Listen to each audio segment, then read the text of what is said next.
Hello നമസ്കാരം. അപ്പോൾ നമ്മൾ ചൂരമീൻ വെച്ചിട്ട് കട്ട്ലേറ്റ് ഉണ്ടാക്കുകയാണ് കേട്ടോ. അപ്പോൾ അതിനത് നമ്മൾ ചൂരമീൻ പൊടിച്ചെടുത്തിട്ടുണ്ട്. ഇനി ഇതിലേക്ക് നമുക്ക് വേണ്ടത് വലിയ ഉള്ളിയാണ്. ഒരു ഉള്ളി എടുത്തിട്ടുള്ളൂ, നന്നായി ചെറുതായി അരിഞ്ഞെടുത്തതാണ്. നമുക്ക് ആവശ്യത്തിന് ഉപ്പിട്ട് കൊടുക്കാം. പിന്നെ നമ്മൾ ഉരുളക്കിഴങ്ങ് പുഴുങ്ങി പൊടിച്ചതാണ്, ഇതിലിട്ട് കൊടുക്കാം. പിന്നെ നമുക്ക് മല്ലിയില, പച്ചമുളക്,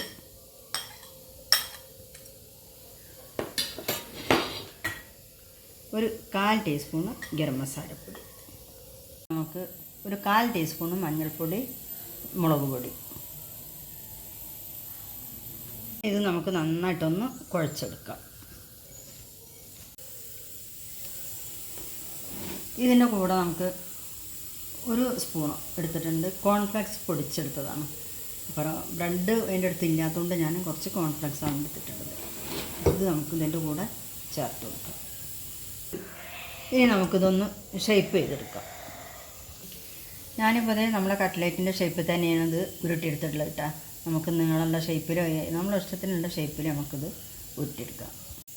അപ്പോൾ ഞാനിതാ ഇത് മുഴുവനായിട്ട് റൗണ്ട് ചെയ്തെടുത്തിട്ടുണ്ട്. ഇനി ഇത് നമുക്കൊന്ന് കോട്ട് ചെയ്ത് നമുക്ക് പൊരിച്ചെടുക്കാം.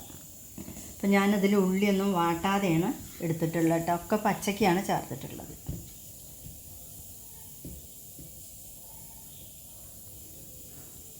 ഇതുപോലെ ഓയിൽ ചൂടായിട്ടുണ്ട്. ഇതിലേക്ക് നമുക്കിത് ഓരോന്നായിട്ട് വെച്ച് കൊടുക്കാം. ഇത് നമുക്ക് വറുത്തെടുക്കാം. അപ്പോൾ നമ്മളെ കട്ട്ലേറ്റ് റെഡിയാണ്. അപ്പോൾ ഞാനിത് നമ്മളെ ചൂര ഇതിൻ്റെ തൊലിയൊക്കെ കളഞ്ഞ് ഉപ്പിട്ട് പുഴുങ്ങിയെടുത്തതാണ്. പക്ഷേ അതിൻ്റെ വീഡിയോ എൻ്റെ അടുത്ത് നിന്ന് പോയിട്ടുണ്ട്. അപ്പോൾ ചൂര കിട്ടുമ്പോൾ അതുപോലെയൊക്കെ ഒന്ന് ചെയ്ത് നോക്കുക. നല്ല ടേസ്റ്റാണ് ചൂര കൊണ്ട് നമ്മളെ കട്ട്ലേറ്റ് കഴിക്കാൻ. എല്ലാവരും ഒന്ന് ട്രൈ ചെയ്ത് നോക്കും. അപ്പോൾ നമ്മുടെ വീഡിയോ എല്ലാവർക്കും ഇഷ്ടമാകുമെന്ന് വിചാരിക്കുന്നു. അപ്പോൾ നമ്മുടെ വീഡിയോ ഇഷ്ടമായാലും എല്ലാവരും ഒന്ന് സബ്സ്ക്രൈബ് ചെയ്യണം, ലൈക്ക് അടിക്കണം, ബെല്ലൈക്കൺ പ്രസ് ചെയ്യണം, എല്ലാവർക്കും ഒന്ന് ഷെയർ ചെയ്ത് കൊടുക്കുക.